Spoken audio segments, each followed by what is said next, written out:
ಕುದ್ರೋಳಿ ಶ್ರೀ ಗೋಕರ್ಣನಾಥ ಕ್ಷೇತ್ರದ ಅಭಿವೃದ್ಧಿಯ ರೂವಾರಿ ಮಾಜಿ ಕೇಂದ್ರ ಸಚಿವ ಬಿ ಜನಾರ್ದನ ಪೂಜಾರಿ ಅವರು ನಗರದ ಕುದ್ರೋಳಿ ಕ್ಷೇತ್ರಕ್ಕೆ ಭೇಟಿ ನೀಡಿ ದೇವರ ದರ್ಶನವನ್ನ ಪಡೆದು ಮಂಗಳೂರು ದಸರಾ ಮಹೋತ್ಸವವನ್ನು ಉದ್ಘಾಟಿಸಿದರು. ಈ ಸಂದರ್ಭದಲ್ಲಿ ಮಾತನಾಡಿದ ಅವರು, ಮಂಗಳೂರು ದಸರಾ ದೊಡ್ಡ ಕಾರ್ಯಕ್ರಮ. ಹಲವು ವರ್ಷಗಳಿಂದ ಕ್ಷೇತ್ರದ ವತಿಯಿಂದ ನಡೆಯುತ್ತಿರುವ ಮಂಗಳೂರು ದಸರಾವನ್ನ ಇದೀಗ ಶ್ರೀ ಗೋಕರ್ಣನಾಥ ದೇವರು ಚೆನ್ನಾಗಿ ಮುನ್ನಡೆಸಿಕೊಂಡು ಹೋಗುತ್ತಿದ್ದಾರೆ. ಅವರ ಆಶೀರ್ವಾದ ನಮಗೆ, ನಮ್ಮ ಕುಟುಂಬಕ್ಕೆ, ನಮಗೆಲ್ಲರಿಗೂ ಬೇಕು ಎಂದು ಹೇಳಿದರು. ಇದು ದೊಡ್ಡ ಒಂದು ಕಾರ್ಯಕ್ರಮ. ಇದು ಸಣ್ಣ ಕಾರ್ಯಕ್ರಮ ಅಲ್ಲ. ನೀವು ನೋಡ್ತಾ ಇದ್ದೀರಿ, ಈ ಕಾರ್ಯಕ್ರಮದ ರೂವಾರಿ ನಾನು ಅಂತ ಹೇಳ್ತಿದ್ದಾರೆ. ನಾನಲ್ಲ. ಈ ಕಾರ್ಯಕ್ರಮದ ರೂವಾರಿ ಒಳಗೆ ಕೂತುಕೊಂಡಿರುವ ಶಿವ, ಅವ ಇದನ್ನು ನಡೆಸಿಕೊಂಡು ಹೋಗ್ತಾ ಇದ್ದಾನೆ. ಅವನ ಆಶೀರ್ವಾದ ನಿಮಗೆಲ್ಲರಿಗೂ ಕೂಡ ಬೇಕು.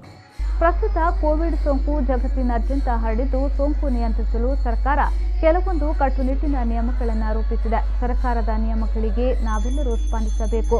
ನಾನು ಕೂಡ ಸ್ಪಂದಿಸುತ್ತಿದ್ದೇನೆ. ಸರ್ಕಾರದ ನಿಯಮಗಳ ಚೌಕಟ್ಟಿನಲ್ಲಿ ನವರಾತ್ರಿ ಮತ್ತು ದಸರಾ ಆಚರಿಸಬೇಕು. ಯಾವುದೇ ಗೊಂದಲಕ್ಕೆ ಎಡೆ ಮಾಡಿಕೊಡದೆ, ಯಾರ ನೋವಿಗೂ ಕಾರಣವಾಗದೆ ಹಬ್ಬವನ್ನು ಸಂಭ್ರಮಿಸಬೇಕು ಎಂದು ಹೇಳಿದರು. ಸರ್ಕಾರ ಈ ಸಲ ಭಾಳ ಸ್ಟ್ರಿಕ್ಟ್ ಆಗಿದೆ. ಕೋವಿಡ್ ಇರುವುದರಿಂದ ಯಾವ ರೀತಿಯ ಗೊಂದಲಗಳು ಕೂಡ ಇರಬಾರದು ಎಂದು ಸರ್ಕಾರದ ಆಶೆ. ಇದು ಸ್ವಾಭಾವಿಕ ಕೂಡ. ಅದಕ್ಕೆ ನಾವೆಲ್ಲರೂ ಸ್ಪಂದಿಸಬೇಕು.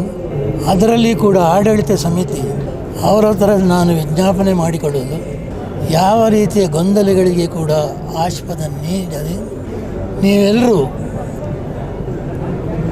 ಸರ್ಕಾರದ ಆದೇಶಕ್ಕೆ ಸ್ಪಂದಿಸಬೇಕು. ನಾವು ಕೂಡ ಸ್ಪಂದಿಸ್ತಾ ಇದ್ದೇವೆ. ನಾವೆಲ್ಲ ಸೇರಿ ಇದನ್ನು ಚಲೋ ರೀತಿಯಲ್ಲಿ ನಡೆಸಿಕೊಂಡು ಹೋಗುವ, ಯಾವ ರೀತಿಯ ನೋವಿಗೆ ಕೂಡ ಎಡೆ ಮಾಡದೆ ಸ್ಪಂದಿಸಿಕೊಂಡು ಹೋಗುವಂಥ ಪ್ರಾರ್ಥನೆಯನ್ನು ಮಾಡ್ತಾ ಇದ್ದೇನೆ. ಶ್ರೀ ಕ್ಷೇತ್ರದ ಆಡಳಿತ ಕೂಡ ಸರ್ಕಾರದ ನಿಯಮಗಳ ಚೌಕಟ್ಟಿನಲ್ಲಿ ಮಂಗಳೂರು ದಸರಾವನ್ನ ಚೆನ್ನಾಗಿ ನಡೆಸಿಕೊಂಡು ಹೋಗಬೇಕೆಂದು ಅವರು ಮನವಿಯನ್ನ ಮಾಡಿದರು.